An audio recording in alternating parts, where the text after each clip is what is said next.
trataré, en los 20 minutos que se me han otorgado, de exponer mi punto de vista sobre el primero de los tópicos fijados por los organizadores de este evento. Me refiero al tema de Dios. El tema de Dios puede plantearse de distintas formas. Yo elegiré el ámbito histórico-cultural, emplazándome aquí no por afinidad personal, sino en atención al enmarque implícito establecido para este encuentro. Dicho enmarque incluye otros puntos tales como la religiosidad en el mundo contemporáneo y la superación de la violencia personal y social. El objeto de esta exposición será, por consiguiente, el tema de Dios y no Dios. ¿Por qué habríamos de ocuparnos de Dios? ¿Qué puede tener de interesante para nosotros, gente ya del siglo XXI, semejante asunto? ¿No se lo había dado por concluido, luego de la afirmación de Nietzsche, Dios ha muerto? Al parecer, esta cuestión no ha sido cancelada por simple decreto filosófico. Y no ha podido ser cancelada por dos importantes motivos. En primer término, porque no se ha comprendido cabalmente el significado de semejante tema. En segundo lugar, porque puestos en perspectiva histórica, comprobamos que lo que hasta hace poco tiempo era considerado extemporáneo, hoy anima nuevas preguntas.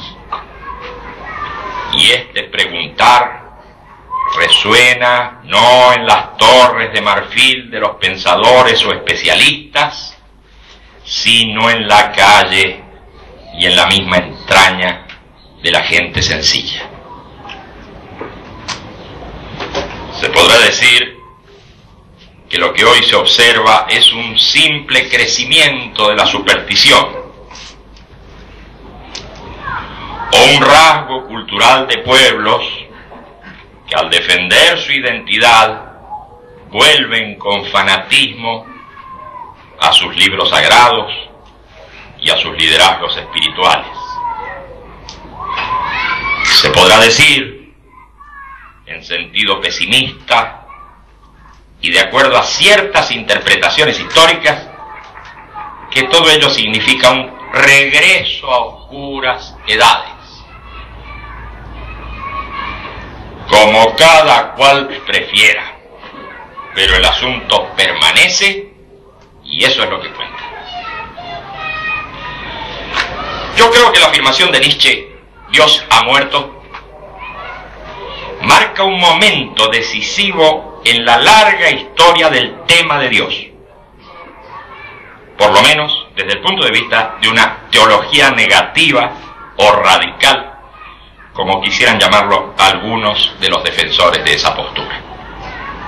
Está claro que Nietzsche no se ubicó en los espacios de duelo que fijan habitualmente para sus discusiones los teístas y los ateos, los espiritualistas y los materialistas.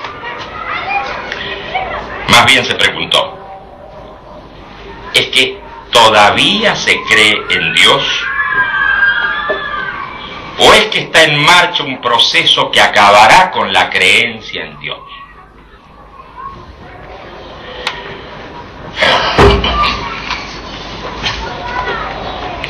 En su Zaratustra dice, y así se separaron el anciano y el hombre, riendo como ríen los niños. Mas cuando Zaratustra estuvo solo, habló así a su corazón: ¿será posible este viejo santo en su bosque ¿No ha oído nada todavía de que Dios ha muerto? En la cuarta parte de la misma obra, pregunta Zaratustra: ¿qué sabe hoy todo el mundo? ¿Acaso que no vive ya el viejo Dios, en quien todos creyeron en otro tiempo? Tú lo has dicho, respondió el anciano contristado, y yo he servido a ese Dios hasta su último momento. Por otra parte, en su bella ciencia aparece la parábola del demente que buscaba a Dios en la plaza pública. Os diré dónde está Dios. Dios ha muerto. Dios sigue muerto. Pero como sus oyentes no entendían, el demente les explicó que había llegado prematuramente, que la muerte de Dios todavía estaba ocurriendo. Es evidente en los párrafos citados que se está haciendo alusión a un proceso cultural, al desplazamiento de una creencia, dejando de lado la determinación exacta de la existencia o inexistencia en sí de Dios. La implicación que tiene el desplazamiento de tal creencia es de consecuencias enormes, porque arrastra tras de sí a todo un sistema de valores, por lo menos en el occidente y en la época en que escribe Nietzsche. Por otra parte, esta pleamar del nihilismo que este autor predice para los tiempos venideros tiene como trasfondo su anunciada muerte de Dios. Dentro de esta concepción puede pensarse que si los valores de una época están fundamentados en Dios y éste desaparece, tendrá que sobrevenir un nuevo sistema de ideas que dé cuenta de la totalidad de la existencia y que justifique una nueva moral. Ese sistema de ideas debe dar cuenta del mundo, de la historia, del ser humano y su significado, de la sociedad y de la convivencia, de lo bueno y lo malo, de lo que se debe hacer y de lo que no se debe hacer. Ahora bien, ideas de este tipo habían comenzado a aparecer desde hacía mucho tiempo hasta desembocar finalmente en las grandes construcciones del idealismo crítico y del idealismo absoluto. Para el caso daba igual que un sistema de pensamiento se aplicara en dirección idealista o materialista, porque su entramado, su metodología de conocimiento y acción, era estrictamente racional, y en todo caso no daba cuenta de la totalidad de la vida.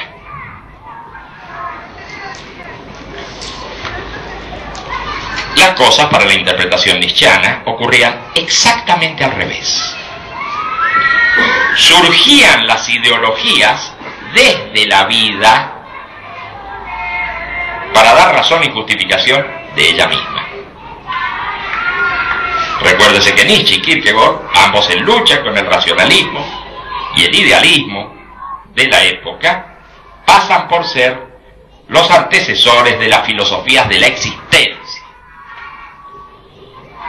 Sin embargo, en el horizonte filosófico de estos autores no aparecía todavía la descripción y comprensión de la estructura de la vida humana. Situación a la que se arriba recién en tiempos posteriores. Era como si de trasfondo todavía actuara la definición del hombre como animal racional.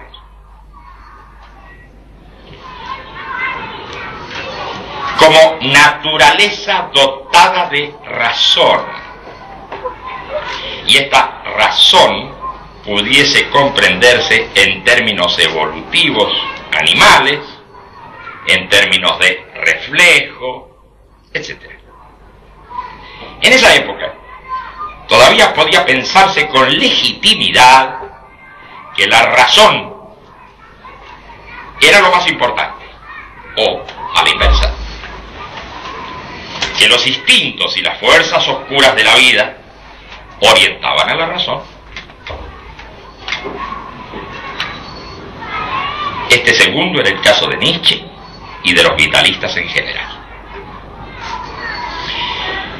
Pero luego del descubrimiento, el descubrimiento de la vida humana, las cosas han cambiado.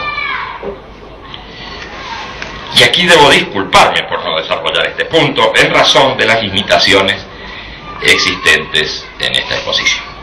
Sin embargo, quisiera mejorar un poco la sensación de extrañeza que se experimenta cuando se afirma que la vida humana es de reciente descubrimiento y comprensión.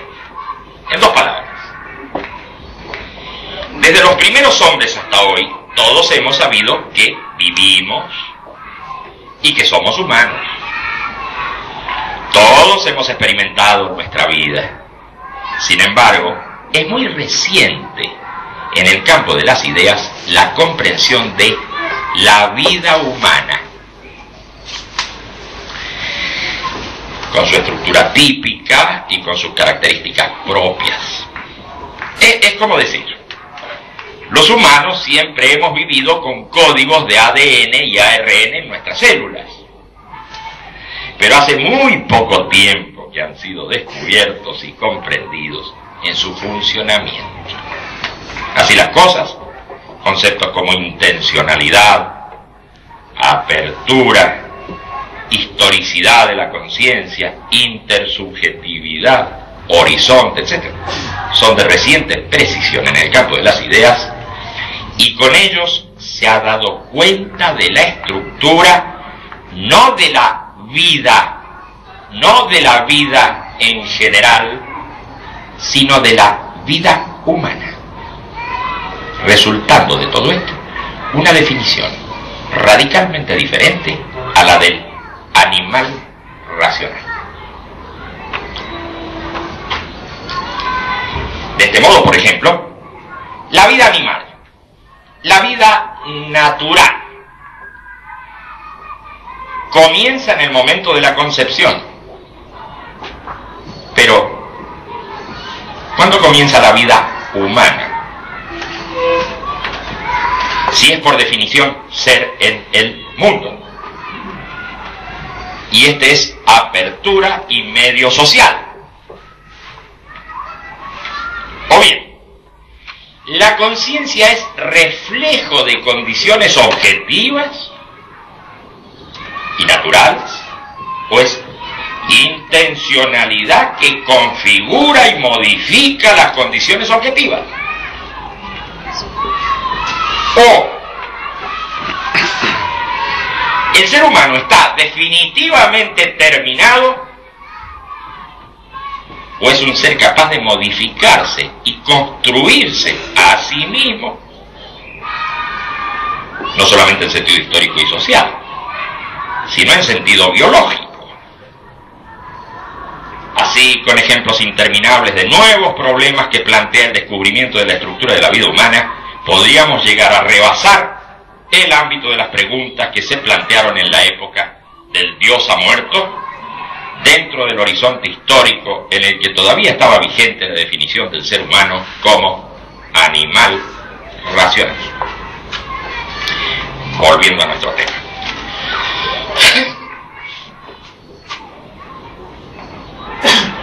Si a la muerte de Dios no ocurría una sustitución que fundamentara el mundo y el quehacer humano, o bien, si se impusiera forzadamente un sistema racional en el que escapaba lo fundamental, es decir, la vida, el caos y el derrumbe de los valores, habría de sobrevenir arrastrando tras de sí a toda la civilización. A eso llamó Nietzsche la pleamar del nihilismo y en ocasiones el abismo. Está claro que no alcanzaron sus estudios sobre la genealogía de la moral ni sus ideas del más allá del bien y del mal para producir la transmutación de los valores que buscaba afanosamente. Más bien, buscando algo que pudiera superar a su último hombre del siglo XIX, construyó un superhombre que, como en las más recientes leyendas del Golem, echó a andar sin control, destruyendo todo a su paso. Se puso en pie el irracionalismo y la voluntad de poderío como máximo valor, constituyendo el trasfondo ideológico de una de las mayores monstruosidades que recuerda la historia. El Dios ha muerto no pudo ser resuelto o superado por una nueva y positiva fundamentación de los valores. Y las grandes construcciones del pensamiento quedaron ya clausuradas en la primera parte de este siglo sin lograr su cometido. Actualmente nos encontramos inmovilizados frente a estas preguntas. ¿Por qué deberíamos ser solidarios? ¿Por qué causa habríamos de arriesgar nuestro futuro? ¿Por qué deberíamos luchar contra toda injusticia? ¿Simplemente por necesidad? ¿O por una razón histórica? ¿O por un orden natural? La vieja moral basada en Dios, pero sin Dios, ¿es acaso sentida como una necesidad? Nada de esto es suficiente.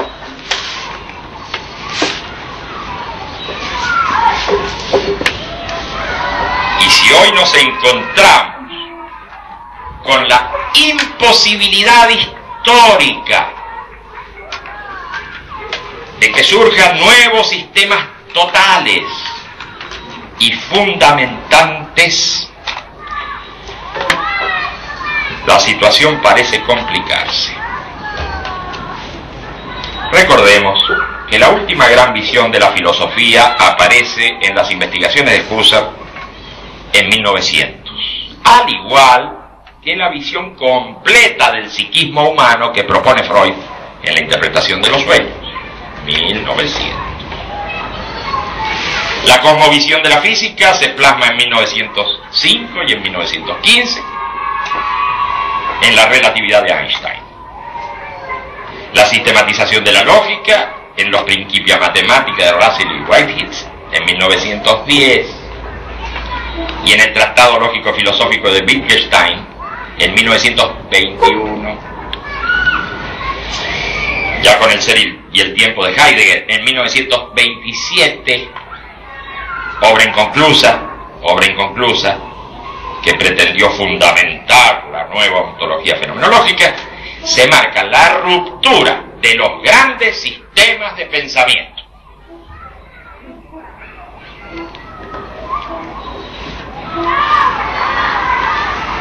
Aquí es necesario recalcarlo, no se está hablando de una interrupción del pensar,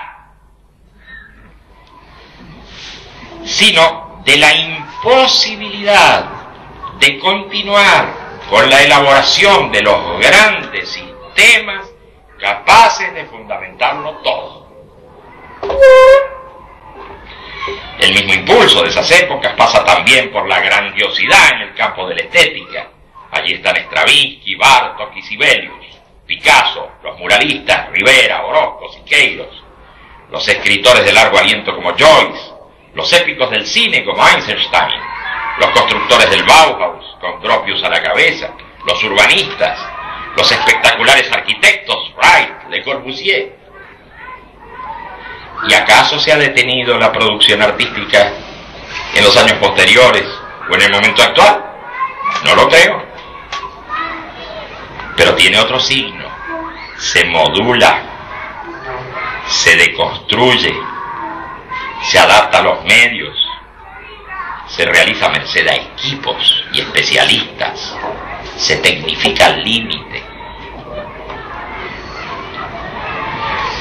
Los regímenes políticos sin alma que se imponen en aquellas épocas y que en su momento dan la ilusión de monolitismo y completitud, bien pueden entenderse como retrasos fácticos de romanticismos delirantes, como titanismos de la transformación del mundo a cualquier precio.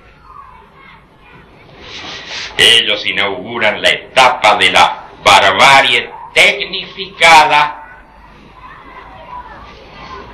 de la supresión de millones de seres humanos, del terror atómico, de las bombas biológicas, de la contaminación y destrucción en gran escala. Esta es la pleamar del nihilismo que anunciaba la destrucción de todos los valores y la muerte de Dios de Zaratustra. ¿En qué cree ya el ser humano? ¿Acaso en nuevas alternativas de vida? ¿O se deja llevar en una corriente que parece irresistible y que no depende para nada de su intención?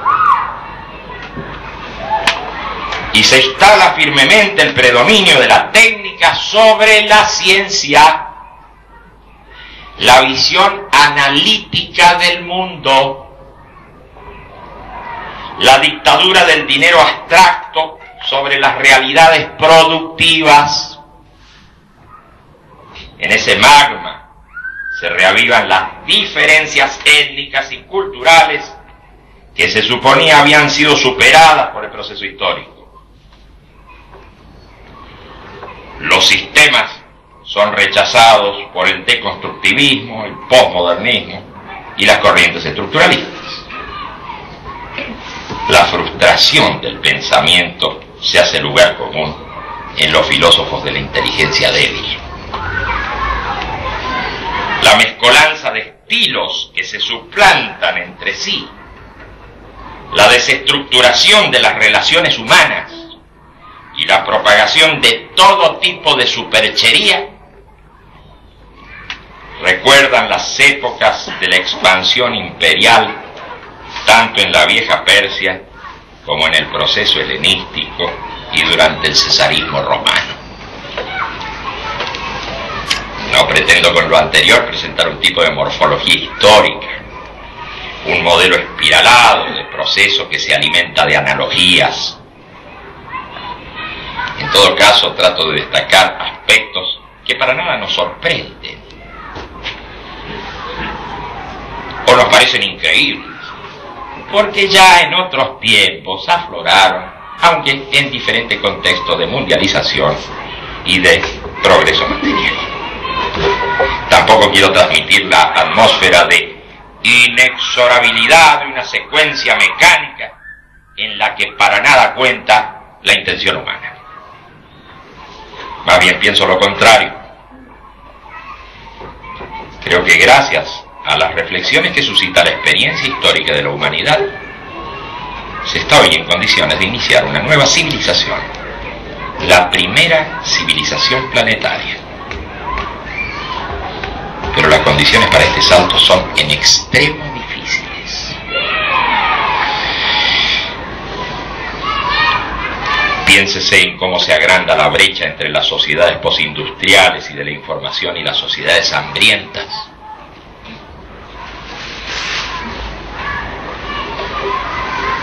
En el crecimiento de la marginación y la pobreza en el interior de las sociedades opulentas. En el abismo generacional que parece detener la marcha de la superación histórica. en la peligrosa concentración del capital financiero internacional,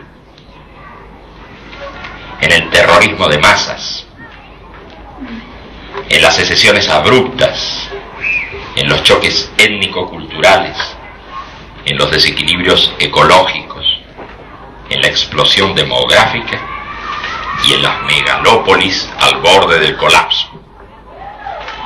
Piénsese en todo esto y, sin entrar en la variante apocalíptica, habrá de convenirse en las dificultades que presenta el escenario actual.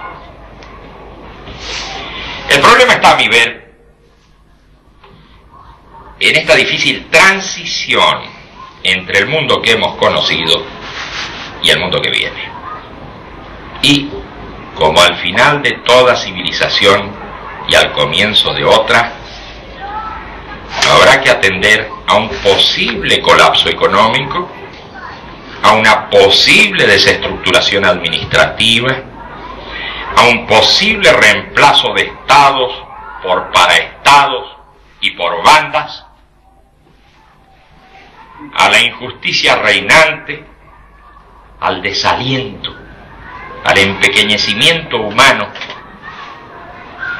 a la disolución de los vínculos, a la soledad, a la violencia en crecimiento y al irracionalismo emergente en un medio cada vez más acelerado y cada vez más global.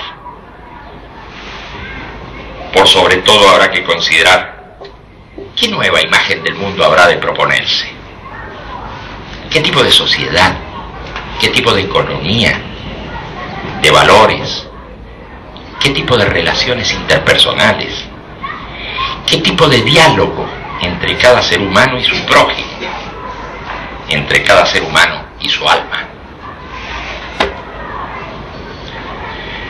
Sin embargo, para toda nueva propuesta hay por lo menos dos imposibilidades. Primera, ningún sistema completo de pensamiento podrá hacer pie en una época de desestructuración.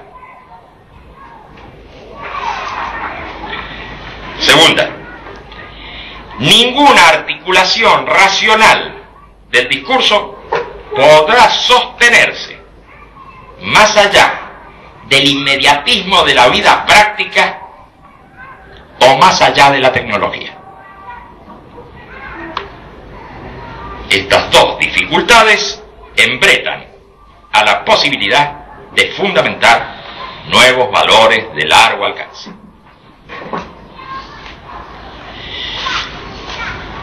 Si es que Dios no ha muerto, entonces las religiones tienen responsabilidades que cumplir con la humanidad. Hoy tienen el deber de crear una nueva atmósfera psicosocial, de dirigirse a sus fieles en actitud docente y erradicar todo resto de fanatismo y fundamentalismo. No pueden quedar indiferentes frente al hambre, la ignorancia, la mala fe y la violencia. Deben contribuir fuertemente a la tolerancia, ir más allá de la tolerancia y propender el diálogo con otras confesiones y con todo aquel que se sienta responsable por el destino de la humanidad. Deben abrirse, y ruego que no se tome esto como una irreverencia, a las manifestaciones de Dios en las distintas culturas. Estamos esperando de ellas esta contribución a la causa común en un momento por demás difícil. Si en cambio Dios ha muerto en el corazón de las religiones, podemos estar seguros que ha de revivir en una nueva morada, como nos enseña la historia de los orígenes de toda civilización. Y esa nueva morada estará en el corazón del ser humano, muy lejos de toda institución y de todo poder.